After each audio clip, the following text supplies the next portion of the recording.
to it. Yeah, you're so ultraviolet, you're burning through my brain. And you're the only drug I want pulsing through my vein. If one day I am king, you could be my beautiful queen.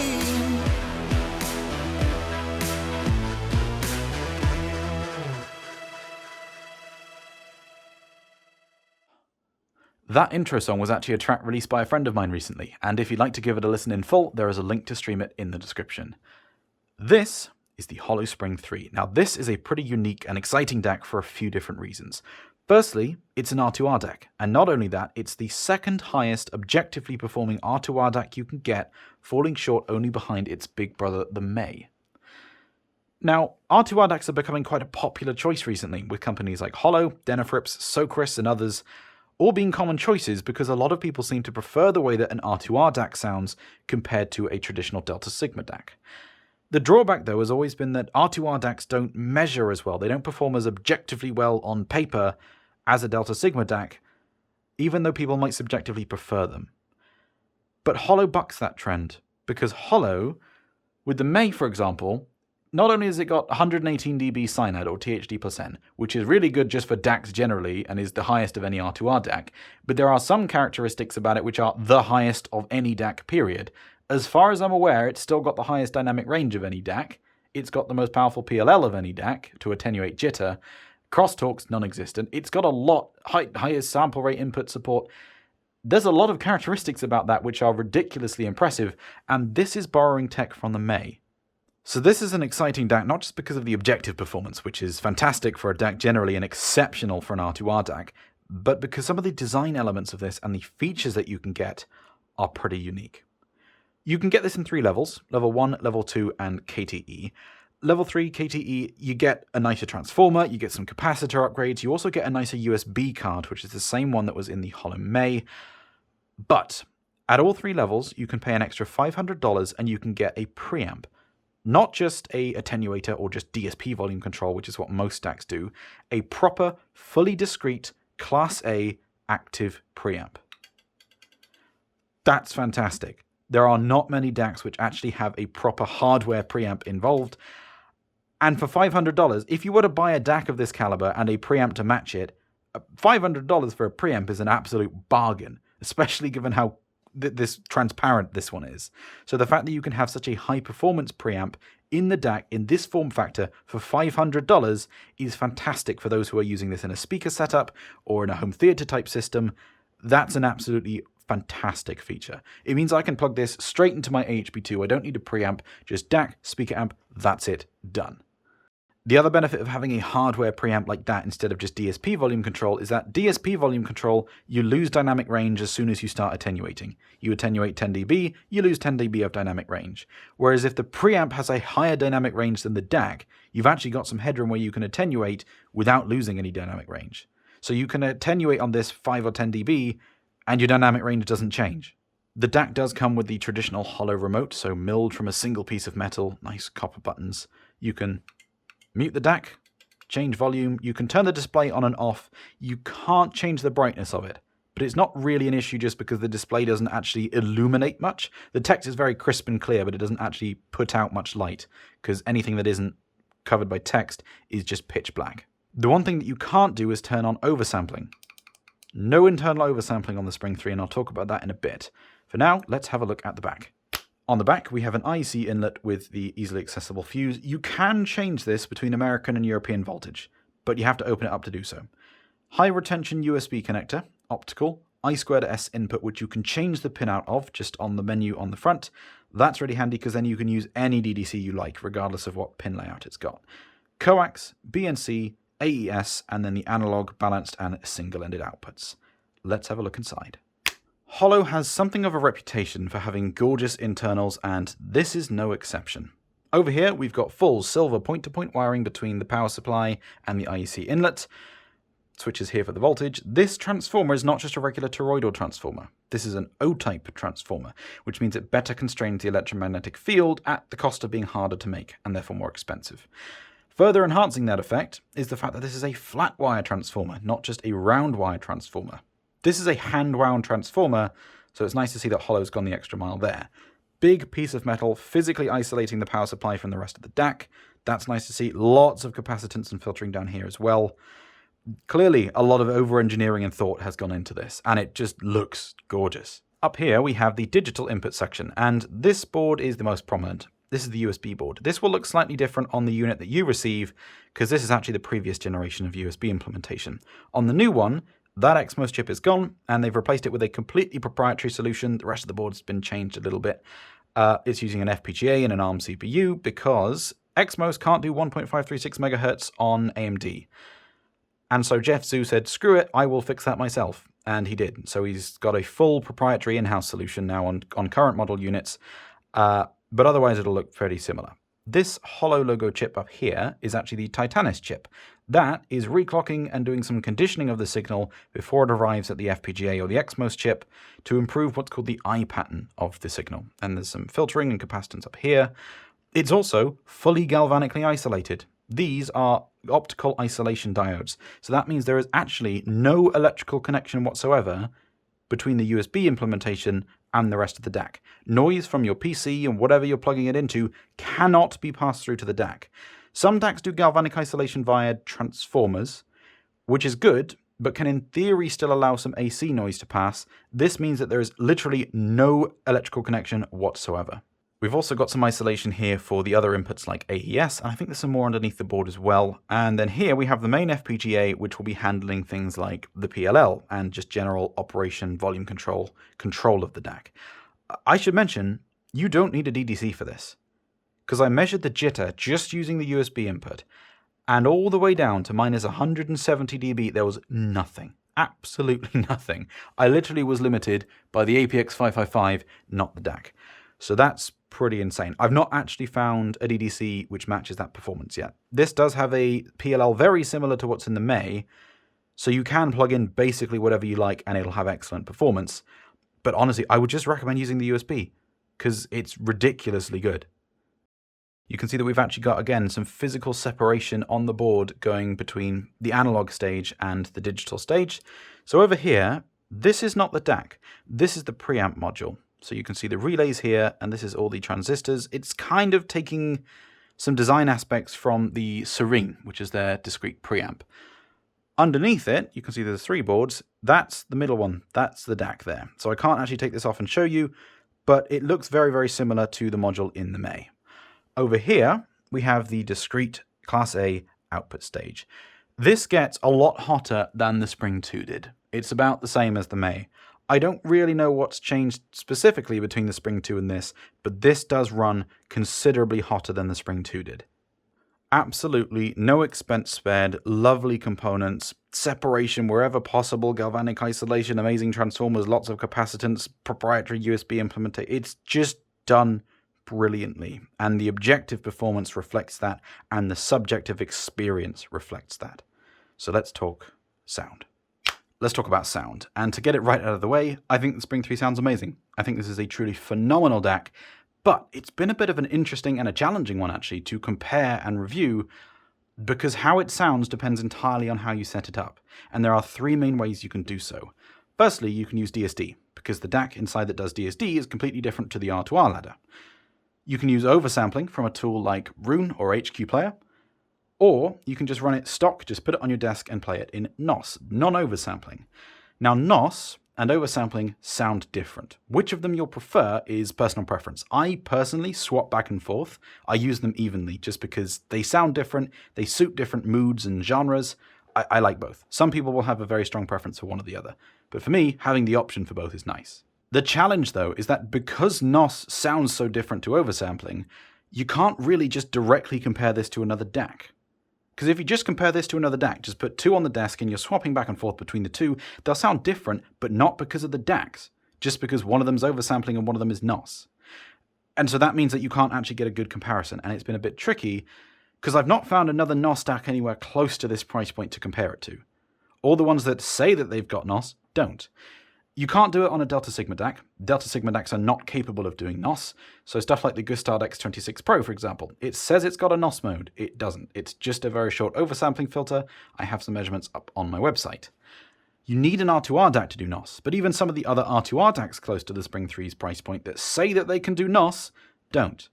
The Denafrips DACs, for example, the Aries 2, that is a fantastic DAC. I really, really enjoyed it. It's one of my favorite DACs for under $1,000, but it can't do NOS. The NOS mode on that is just linear interpolation oversampling. It doesn't sound like NOS, and it doesn't sound as good as NOS in my opinion. So I've not found another DAC which I can compare this to in NOS, and that means that in order to compare this to an X26 Pro, I need to put this in oversampling. But this doesn't have internal oversampling. The May does, and the Spring 2 did. I can just press a button and turn the oversampling on. This didn't. And I asked Jeff Zhu, the designer of the Spring 3, why that is, and he said that the AKM chip that they used for upsampling in both of those DACs, well, firstly, the AKM factory burned down, so the price of that chip's gone through the roof, and if they would have used it, this would have been more expensive. And that would have been fairly pointless because most of their customers that they talked to just preferred NOS. They didn't use the internal oversampling because they felt that NOS sounded better. And 3, even if you do prefer the sound of oversampling instead of NOS, doing it internally is kind of limiting because most DACs will not have much horsepower available to do oversampling. So ESS chips, for example, the filters are only about 128 taps. They're very basic.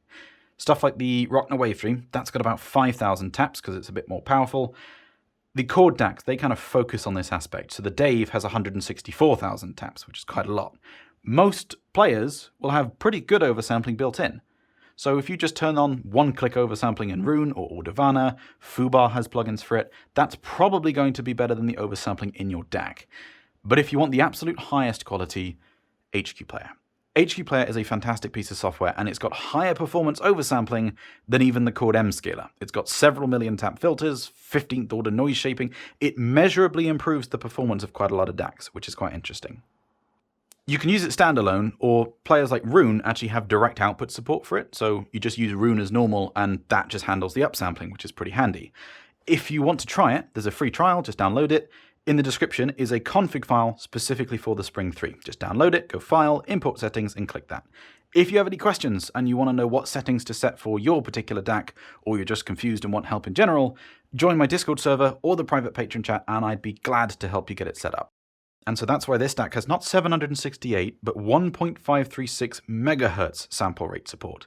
So that way you can use HQ Player or other oversampling tools to the fullest extent and get the best possible quality oversampling. So this video is going to be a bit of a longer one, because I'm going to talk about how it sounds in NOS when you get it and just put it on your desk and play something to it. Then I'm going to talk about how it sounds once you swap to oversampling.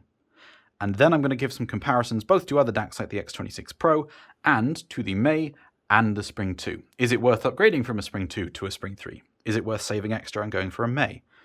That will all come near the end of the video. So let's talk about how it actually sounds, and starting with NOS. When you listen to any given product, doesn't matter if it's a speaker, an amplifier, a DAC, headphone, whatever, it'll have a complex character. It'll have a sound signature which, regardless of if it's good or bad, you won't be able to sum up in a sentence. But when you go away, you'll have something that stands out to you as the most striking characteristic or one word that you can use to describe that product. If you listen to something like an electrostatic headphone, it's probably going to be resolution. Oh, the resolution. You listen to something else and it'll be, stage. Jesus Christ, I've never heard such good stage in my life.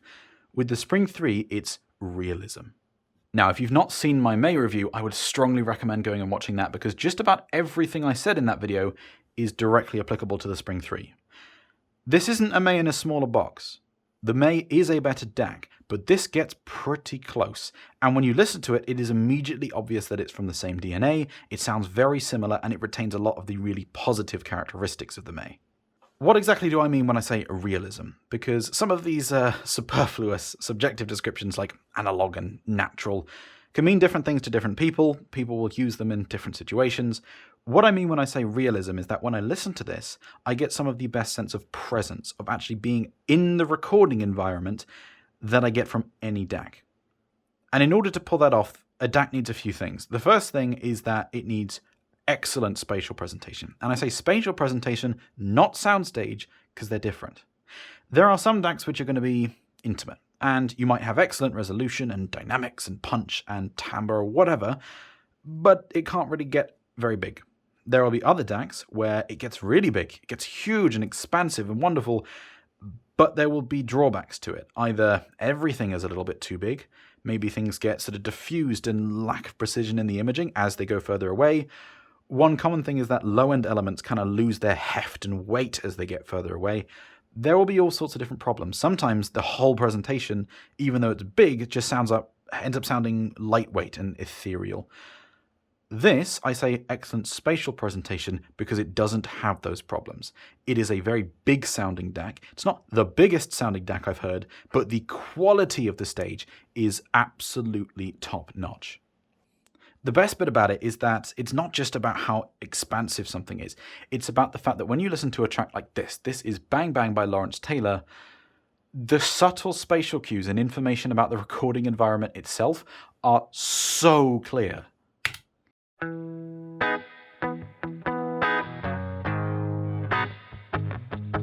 Now that guitar at the beginning sounds great. It's not actually all that resolving here just because that guitar is kind of veiled in the recording. That's as in the actual recording itself, not the DAC. But you're not listening to the guitar because what's so impressive is the subtle, tiny reverberations and the direction and space that they hold. It's the information about the recording environment and that 3D, truly 3D, not just big presentation that really gets you. And that effect gets even more impressive as the track gets busier. It doesn't start to struggle when it gets busier, it just shows off how effortlessly it can do this. I don't need to hear you, little man, big mouth. I got you figured out. I heard you grip your gun, but you. Everything from the drummer over here to the different reverberations and spatial cues from different elements are also individual. You can hear the not just direction and distance that something holds, but the actual space and position in the recording environment. You can hear what things have been recorded and put in afterwards, what things are artificial. It's ridiculously impressive. And this effect is further helped by the fact that the variance of stage and distance that this can present is not just precise, but so effortless. It never feels anything even close to contrived or forced. It just takes whatever's in the recording and it just does it.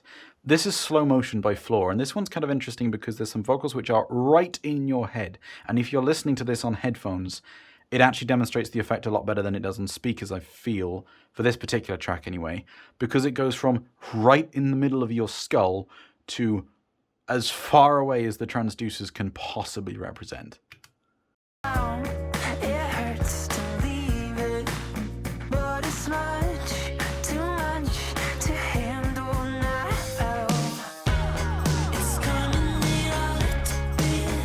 You can hear that the vocals are slightly closer in and then the reverberation and echo of everything else gets further away.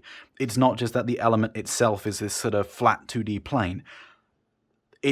It's that combination which leads to this effortlessly convincing and realistic presentation. It's not just impressive, you just don't think about it. It just gives you this illusion of presence, and that's what's so fantastic. The other thing that a DAC needs in order to be able to give you that sense of realism and illusion of presence, of being there, is separation. And this is a bit of an interesting one because different DACs handle this not just better or worse, but differently. The chord DACs, for example, they have a really, really good ability for separation in that if there's a violin playing, and then someone else starts screaming and shouting and playing an organ and drums and timpani and whatever, you can still hear every last bit of resolution and exactly the same amount of information and character about that violin as you were before. Whatever else is going on in the track does not matter and does not impact that element. Every element is very, very distinct and individual. But it didn't do it with a particularly sort of 3D sense. Even the Dave and M scaler, which is a very big and expansive sounding DAC, it was still a little bit of a wall of sound kind of thing. The separation was somewhat left to right, not a huge amount back and forth. The Dave and M scaler actually was a lot better at this than the Chord Cutest was, for example. The Chord Cutest, I really didn't get much layering at all, but it still had it to a degree. More affordable DAC, the Aries 2. That one, treble-heavy elements were great all the time. Just didn't really matter what you did. Violins and strings and female vocals and stuff were great. But drums and electric guitar, as it got a little bit busier, it would start to sound somewhat congested and a little bit muddied together. Bifrost 2. That one had the opposite impact, because that one, drums and electric guitar and horns and organs would all be super separate and individual, and you'd never get any of them bothering each other. But as all that was going on, the violin up here would start to be a little bit hazed over, and you wouldn't be able to hear it quite as well. So those two had sort of opposite impacts, and that made them suitable for different genres, whereas this one, it doesn't have any of that. It's massively 3D, it's big and expansive, and no matter what's going on at any point, it just deals with it. It's fine. And so you can listen to something like this, which is Run Boy Run by Woodkid, and the treble heavy stuff is distinctly separate, huge amount, just buckets of resolution. You can hear how far away they are from you. You can hear the subtle spatial cues of the recording environment, and it's really, really impressive.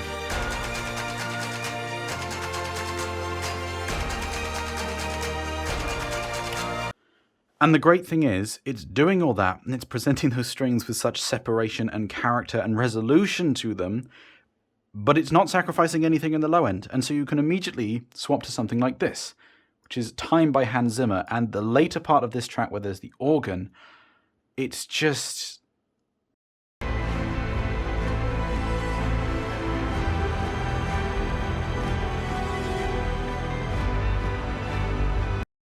The resolution and the timbre for that organ is so true to life. This particular track's brought me close to tears on a couple good DACs, and this is one of them. So that's pretty good. It's just doing such a fantastic job of representing timbre, separation of each individual element, and providing so much resolution without going overboard across the whole frequency range, across every kind of vocalist and instrument that you can possibly think of.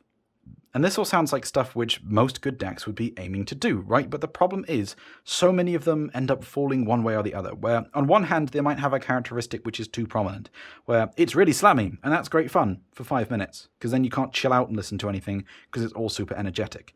And it might have a DAC which is the biggest stage, it's huge, but then everything's lightweight and ethereal, and so when something's supposed to be in close or supposed to have lots of weight and body, it doesn't. Or maybe it's really, really resolving, and that's really impressive, but it's super aggressive with it, and so it ends up sounding harsh and clinical. I don't need to hear the sniffle from the wife of the uncle of the brother of the drummer in an unreleased track as the most prominent thing in the mix. I want the information to be there, but I don't need that flaw in the mix rammed down my throat to the point where it's unpleasant to listen to music. The D90 SE is a really resolving DAC, but I didn't like listening to it because I always felt like I was just waiting for the next flaw or bit of sibilance or something to be shouted and screamed at me. Like, yeah, I get it, you're resolving, but you don't need to shout and scream. Other DACs go the other way, where they're terrified of showing sibilance. Jesus Christ, what would the world come to? And so they end up rounding things off and smoothing the edges over a bit. And sometimes that kind of signature can be quite nice, because sometimes you do want something which is just lush and thick and more vivid than real life and textured with lots of harmonics.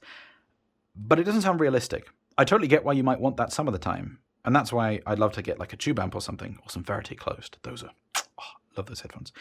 But it's not realistic. And why I love the Spring 3 is that it's running such a beautiful balance of having buckets of resolution, but not being showy-offy about it. It's just delivering it effortlessly. What's needed to be shown is shown, and stuff which is supposed to be in the background remains in the background. You can hear everything you need to, but nothing is accentuated or forced. And you might think from my description so far that maybe this is a laid-back DAC. Maybe it's handling this, spatial presentation and the strings and everything, but it's not got the energy when it needs to. And that's not the case. Because you can go from something like this, where it's got the weight and force of that organ and the resolution and spatial presentation of the strings and recording environment, and you can immediately swap to something like Slow It Down by Mangana's Garden.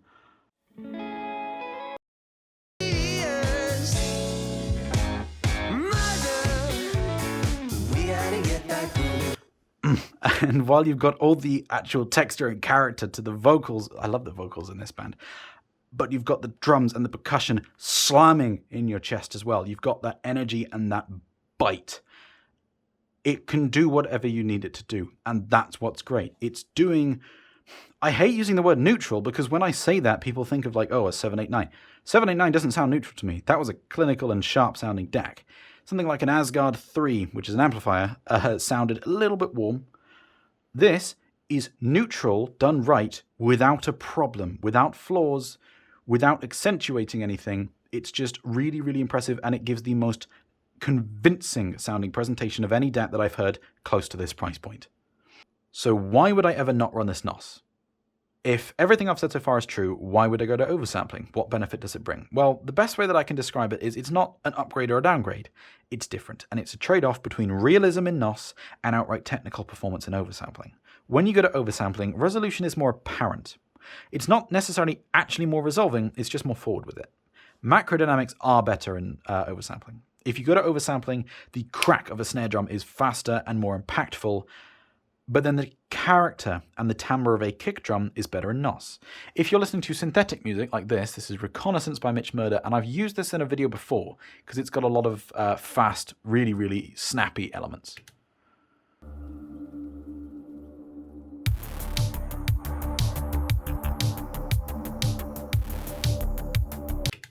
That's better in oversampling, for sure. When you go to NOS, it's just like the edges have been just taken off. It's not massive. It's not like it's warm and soft. It's just taken off. And oversampling's better for that track. But then you go to something where you want resolution, not even resolution. You want the timbre, the spatial presentation, and sheer realism for the recording. Like, let's go back to Bang Bang by Lawrence Taylor.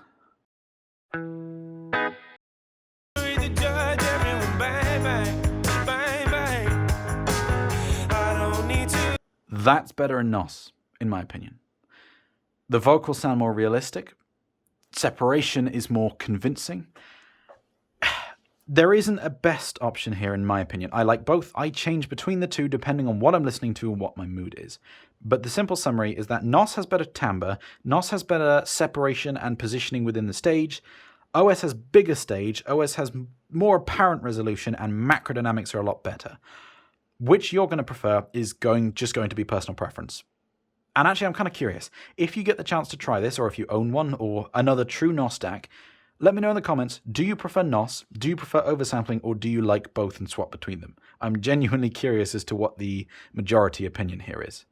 So let's summarize the sound of the Spring 3 then. This is a beautiful sounding DAC, and it delivers some of the absolute best sense of realism that I've heard anywhere close to this price point. It's immensely resolving, and it's very, very incisive, but never so much as to go aggressive or harsh with it. It's got a lot of really impressive technical performance aspects, but it's not showing them off. It's an absolutely effortless sort of sound. But it's never going to bore you. When I say effortless, I do not mean that this is soft or that it's smoothing the edges and it's lightweight. Not at all. When you're playing synthetic music, when you've got percussion and transient heavy stuff, it can slam. It's got speed, it's got energy, and it retains separation all the while, all throughout the frequency range. Timbre is beautiful on this DAC, of just about every element I've tried. And spatial presentation is second to none, other than its big brother, the May. Exactly how it sounds is going to depend on how you've got it set up. If you're the kind of person that wants more technical proficiency, more forward resolution, more snap and attack to transients and percussion, oversampling is going to be your preference. If you're the kind of person that likes timbre and you want a more analog sound with a little bit better spatial presentation, positioning and tactility within it, NOS is probably going to be your preference. If you are used to Delta Sigma DACs, or you're just comparing it to a Delta Sigma DAC, oversampling is going to be much more similar to that. But the fact that I can choose between these is brilliant, because NOS is a really rare option to have. Delta Sigma DACs can't do it. A lot of DACs can't do it. Some DACs say that they can do it, but they can't. So the ability to actually do NOS, or to choose oversampling, is great. I do wish that this had internal oversampling. It would be a lot more convenient. But me personally, I'd probably use external oversampling anyway, because oversampling from Roon is going to be better than most DACs, and oversampling from HQ Player is better than anything I've heard, including an M-scaler. So I would probably use that anyway, but it would have been nice to see internal oversampling. So let's say that you've got a Spring 2, and you're thinking of upgrading to a Spring 3. Is it worth it? Yes, absolutely. The jump from the Spring 2 to the Spring 3 is much more significant than the jump from the Spring 3 to the May. I was actually quite surprised, because the May and the Spring 3 sound similar, just with some subtle performance differences. But the Spring 2 and the Spring 3 sound quite different, just in the overall signature. Let's talk about the actual build, because the construction is a little bit different. Firstly, the display. The display on here, you can see it's basically pitch black other than the actual text. Whereas on the Spring 2, it's a kind of LCD, almost like IPS effect, where you can see the glow of the display itself. The text is also a little bit harder to read, whereas on something like the Serene, it's just a lot easier. So I much prefer the display on the newer devices. There's no power button on the front of the Spring 2, whereas you've got one here. And the USB implementation and internal clocking of the Spring 3 is way better than the Spring 2. The Spring 2 benefits from a DDC. Measurably and subjectively, it sounded better when I was using a Synxer SU2 or SU6 or an Audio GD DI20HE versus using the USB implementation. Whereas on the Spring 3, it measures with no jitter down to minus 170 dB, i.e. I am limited by my analyzer, not the DAC itself. And it didn't sound any better with any DDC. This also has a similar PLL to what's in the May. Apparently it's not quite as powerful though, so it's not as sort of invincible, but it's really bloody good. So the good thing with the Spring 3 is that you can just use USB, get full input sample rate support, and absolutely non-existent jitter, whereas on the Spring 2, realistically, to get the best performance out of it, you do need a DDC. So that's a big plus for the Spring 3. In terms of sound quality then, the jump from the Spring 2 to the Spring 3 is significant not just in terms of how much of a performance upgrade it is, but how different it is. When you're comparing the two, the Spring 2 is quite a bit softer. It's a bit warmer and a little bit denser, but the softness is the thing that kind of stands out. When you're listening to orchestral music, it's not really an issue, and a lot of acoustic stuff, you don't notice it. But when you're listening to Daft Punk or Deadmau5 or something which is really percussion or synth heavy, that's when it starts to show. And that's where the Spring 3 delivers not just more attack and speed, but weight, impact, and timbre to low end as well. Drums are just better on the Spring 3. And so something like this, which is the Gospel of John Hurt, about 2 minutes and 50 seconds in, the drums here, they are more impactful, they are more tactile, separate, and clearly positioned, and the actual character of the drum has a lot more clarity to it. It sounds a lot more realistic than it does on the Spring 2.